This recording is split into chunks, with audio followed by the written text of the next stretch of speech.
하락장일 때는 순환 적립식이 유리하고 상승장일 때는 기존 전략대로 투자하는 게 유리한 거죠. 하지만 문제는 우리는 초보라는 거죠. 주식이 오를지 내릴지 어떻게 알아요. 그래서 안녕하세요, 게임 만드는 아빠 개만합니다. 지난 영상에서 우리는 지난 30여 년간 하락만 했던 시장에서 이 순환 적립식 투자라는 개념을 접목시켰더니 우상향하는 그래프를 볼 수가 있었죠. 그래서 이 순환 적립식 투자에 우리가 하고자 하는 여러 자산배분 전략들을 접목시키면 어떨까라는 아이디어로 지난 영상을 만들었었고요. 하지만 이 순환 적립식 투자가 마냥 좋은 것만은 아니었죠. 복습을 해보면 이 순환 적립식 투자라는 거는 투자금을 6분할 혹은 12분할 해가지고 매달 한 분할씩 쌓아가는 거잖아요. 그쵸? 그러면 아무래도 전체 금액을 투자해서 어떤 전략을 굴리는 것보다는 리스크 분산 차원에서 괜찮죠. 큰 하락장을 맞이했을 때 내 원금을 분할해서 투자를 하고 있기 때문에 지속적인 하락장에서 코스트 에버리징 효과를 누릴 수가 있어요. 그쵸? 즉 쌓았다가 팔고 쌓았다가 팔고 이런 개념이니까요. 단점은 상승장이 왔을 때는 그 수익률을 온전히 즐길 수가 없죠. 왜냐면 같은 이유로 쌓았다가 팔고 쌓았다가 파니까요. 그래서 지난 영상에서 절반은 기존대로 투자하고 절반은 순환 적립식 투자를 해서 절충하면 어떨까라는 생각을 했어요. 그래서 이런 식으로 투자하는 거죠. 반반으로요. 하락장에서는 순환 적립식 투자 방법이 빛을 볼 거고 상승장에서는 기존의 전략이 빛을 보겠죠. 그런데 확실한 거는 하락장에서는 순환 적립식 투자가 유리해요. 그쵸? 계속 하락만 하는데 거치식으로 가지고 있다가는 그대로 그 MDD를 다 맞게 되잖아요. 그래서 하락장에서는 당연하게 우리가 반반이 아니라 순환 적립식 투자에 좀 더 힘을 실어주는 비중 조절, 이렇게 하면 좀 더 유리한 수익률을 가져갈 수 있겠죠. 반대로 우리가 고대하던 상승장이 뭐 2024년 혹은 2025년에 왔다고 칠게요. 이럴 때는 순환 적립식 투자 비중을 줄여줘야겠죠. 그래야 상승장에서 수익률을 온전히 즐길 수가 있으니까요. 만약에 여러분들이 거시경제를 열심히 공부해서 내년도 전망을 얼추 예측할 수가 있다면, 그러면 내년에 하락장이 올 것 같아. 그러면 당연히 순환 적립식 투자 비중을 늘려주는 게 맞고요. 내년에 상승장인데 완연하게 지금 추세가 꺾였어. 지금 이제 앞으로 오를 거야. 그렇다면 이렇게 순환 적립식 투자 비중을 줄여주는 게 맞아요. 자, 정리해보면 이거죠. 하락장일 때는 순환 적립식이 유리하고 상승장일 때는 기존 전략대로 투자하는 게 유리한 거죠. 따라서 하락장일 때는 순환 적립식 비중을 더 실어줘야 되고, 반대로 상승장일 때는 순환 적립식 투자의 비중을 줄여야 한다. 그래서 반복이에요. 확실히 이해하셨죠? 하지만 문제는 우리는 초보라는 거죠. 주식이 오를지 내릴지 어떻게 알아요? 그래서 이것조차 우리는 자동화시킬 수 없을까? 어떤 기준을 정해놓고요. 순환 적립식 투자에 몇 퍼센트 투자할지를 자동으로 정해주는 시스템을 만들면 편하겠죠. 그래서 제가 생각해낸 아이디어는 카나리아 자산군의 평균 모멘텀 스코어의 평균 값으로 정해보자. 그러면 어떨까라는 거예요. 자, 카나리아 자산군이 뭔지 모르시는 분 많죠? 평균 모멘텀 스코어는 제가 이전 영상에서도 계속 다뤘기 때문에 생략할게요. 당연히 안다고 생각하고. 자, 카나리아 자산군은 뭐냐? 동적 자산 배분 전략 중에서 이 카나리아 자산군이라는 걸 정의해 놓고 이 카나리아 자산군의 수익률을 구해서, 엄밀히 이야기하면 모멘텀 스코어죠. 그거는 뭐 1개월 수익률 기준이 될 수도 있고 1개월, 3개월, 12개월 수익률을 조합해서 만든 걸 수도 있고, 어찌됐든 기준을 정해 놓고 이 카나리아 자산군의 수익률이 마이너스다, 음수다. 그러면 아예 공적 자산에 투자하지 않는 이런 방법을 취하거든요. 즉 옛날에 이제 광부들이 일을 하러 갈 때 카나리아를 먼저 보낸 거예요. 그래서 유독가스가 있나 없나. 그래서 카나리아가 죽어 있으면은 들어가면 안 되는 거죠. 그런데 카나리아가 멀쩡해. 오케이, 들어가도 되는구나. 그 개념이에요. 그래서 미리 카나리아 자산군을 보내서 이 카나리아가 죽었으면 절대 투자하지 않고, 왜? 하락장이니까. 하지만 살아있다. 혹은 몇 마리 보냈는데 한 마리만 살아있다. 그럼 투자 비중을 절반만 줄인다던가. 이런 식으로 리스크 관리를 하는 게 카나리아 자산군을 활용하는 방법인데요. 최근에 좀 괜찮다고 평가되는 동적 자산 배분 전략 중에 BAA 전략이라는 게 있어요. 이건 여러분들이 검색하시면 나와요. 검색해보시고 거기서 사용하는 카나리아 자산군이 이렇게 4개예요. 스파이, 미국 주식, VEA, 선진국 주식, VWO, 개발도상국 주식, 그 다음에 BND, 미국 채권. 그래서 이거를 좀 응용하는 거죠.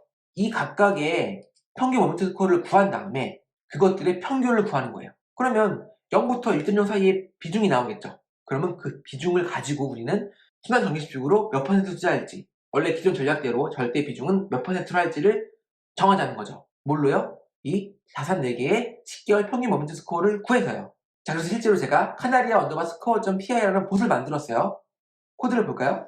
일단은 이 파일에 평균 모멘텀 스코어 정보가 들어갈 거예요.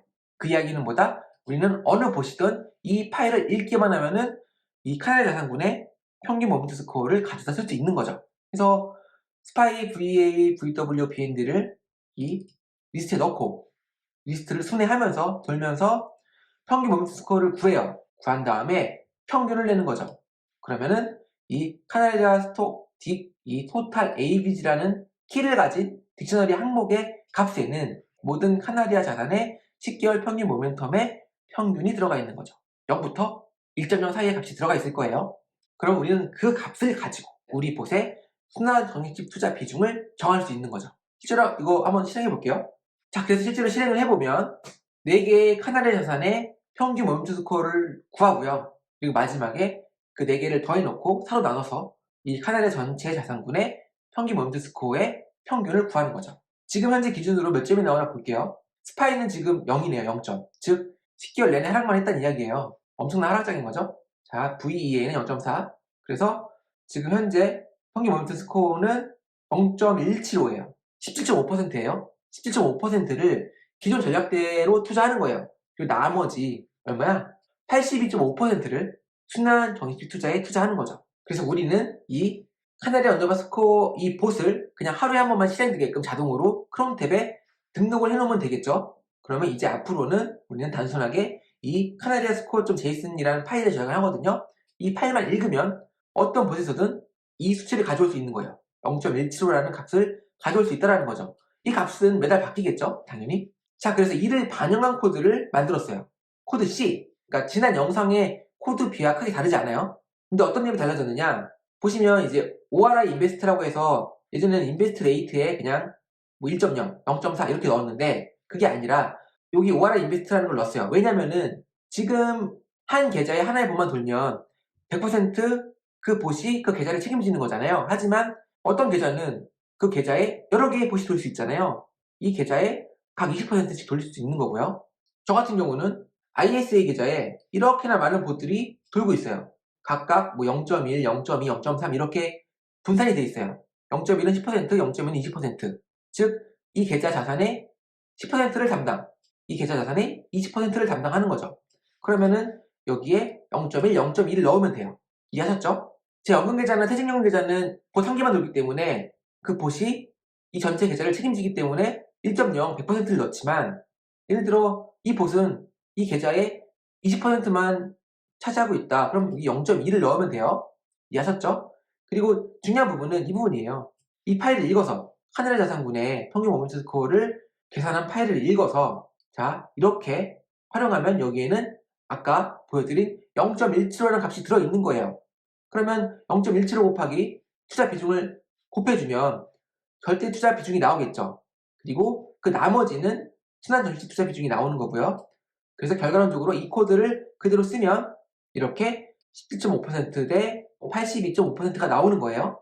심플하죠? 즉 달라진 점은 단순하게 파일을 읽어서 그쵸? 카나리아 스코어라는 파일을 읽어서 이 카나리아 스코어의 평균, 모멘텀의 평균을 가지고 와서 그 비중을 정해주는 부분을 넣은 거예요. 그래서 이 부분 코드를 보시면 아실 테고 실제로 제가 이거를 구현한 예제 코드를 여기 myirpbot v2.py 파일에 넣어놨어요. 그래서 여러분들 이거 확인하시면 되고요. 이 파일은 제가 이전 영상에서 다뤘던 제 퇴직연금 계좌 그 봇을 이 순환정식 투자를 접목시킨 거예요. 그런데 한 가지 더 제가 더 추가한 게 뭐냐면 일단 지금 같은 경우도 만약에 카나리아 평균 모멘텀 스코어가 0이라면은 100% 순환정식 투자가 자동으로 되는 거고 반대로 카나리아 평균 모멘텀 스코어가 1.0으로 상승장이라면은 비중 100%가 그냥 기존 전략에 투자되는 거예요. 순환정식 투자는 하지 않는 거죠. 근데 그게 맞죠. 근데 뭐가 문제냐면 이런 어떤 극단적인 장에서는 그 다음 장을 대비해야 되잖아요. 상승장에서는 하락장을 대비해야 되고 하락장에서는 상승장을 대비해야죠. 그래서 너무 극과 극이다. 그래서 이런 생각이 있을 수 있어요. 이 카나리아 평균 모멘텀 스코어가 투자 비중을 정해주는데 이 비중의 가중치를 변경하고 싶은 니즈가 있을 수 있잖아요. 무슨 이야기냐면 이거예요. 예를 들어 나는 아무리 하락장이 와도 절대 비중 20%는 남겨둘래. 혹은 난 아무리 상승장이 와도 순환 적립식 투자 비중을 20%는 가지고 갈래. 즉 기존에는 100%가 이 카나라 자산군에 의해서 비중이 정해졌다면 그게 아니라 최소 20%는 이거는 절대 비중, 그리고 이거 20%는 순환 적립식 투자의 비중. 그건 픽스된 거예요. 이거보다 작아질 수는 없어. 그래서 그 코드를 반영한 거예요. 즉 만약에 순환 적립식 투자 비중이 아무리 줄어도 최소 20%, 반대로 절대 투자 비중도 최소 20%라고 한다고 한다면 이렇게 하시면 돼요. 일단은 이거는 절대 투자 비중이죠. 20% 확보한 거고, 그리고 0.6을 곱했어요. 그럼 0.6 더하기 0.2는 뭐예요? 0.8이죠. 카나리 스코어가 너무 좋아서 1.0이에요. 그러면 두 개 합하면 0.8이잖아요. 최대 80%만 절대 투자 비중이 되는 거죠. 그러면 자연적으로 나머지 20%는 순환 적립식 투자로 투자가 되는 거예요. 자, 이 부분은 제가 블로그에 세세하게 설명을 해드렸으니까 천천히 보시면 되고요. 그냥 이 그래프를 생각하시면 돼요. 자, 이 그래프 이거 생각하시면 되고, 그리고 이왕이면 이 코드를 다운로드 하셔가지고 체크해 보시면 더 좋고요. 추가적으로 순환 적립식 투자를 하게 되면 필연적으로 이 순환 적립식으로 인해 남게 된 현금이 있는데요. 이 현금을 이런 식으로 단기 자금에 투자하게끔 수정했어요. 이 버전 2에서는요. 그래서 이 부분이 이렇게 들어가 있고, 기존에 이게 이렇게 되어 있었는데 여기서는 더해줘야 돼요. 플러스 는으로. 순환 적립식 투자로 인해서 남겨진 현금을 더해줘야 되기 때문에 이런 식으로 처리했다라는 것만 기억하시면 되고, 자세한 거는 코드를 다운로드 하셔서 체크하시면 돼요. 자, 어떠신가요? 우리가 스스로 자동 매매봇을 만들 수 있다면 이렇게 복잡한 전략을 부담 없이 돌릴 수가 있어요. 지금 아까 보여드린 퇴직연금 계좌, 그 봇은 정적 자산 배분 플러스 동적 자산 배분 플러스 평균 모멘텀 스코어 플러스 또 뭐야 일반 모멘텀 스코어 플러스 순환 적립식 투자 플러스 카나다 자산고를 이용한 어떤 스마트한 비중 조절까지 이게 다 들어갔죠. 이거를 수동으로 하려고 하면 못하죠. 못해요. 하지만 자동 매매를 할 수 있기 때문에 우리는 이렇게 룰을 만들 수 있고, 이 룰은 철저하게 지켜지겠죠. 칼같이. 왜? 자동으로 도니까요. 우리가 신경 안 써도요. 여러분 100세 시대에 파이썬 공부 꼭 하셔가지고 이렇게 내 투자는 내가 직접 만든 파이썬 봇으로 하시는 걸 추천을 드리고요. 저는 다음 영상에서 뵙도록 하겠습니다. 감사합니다.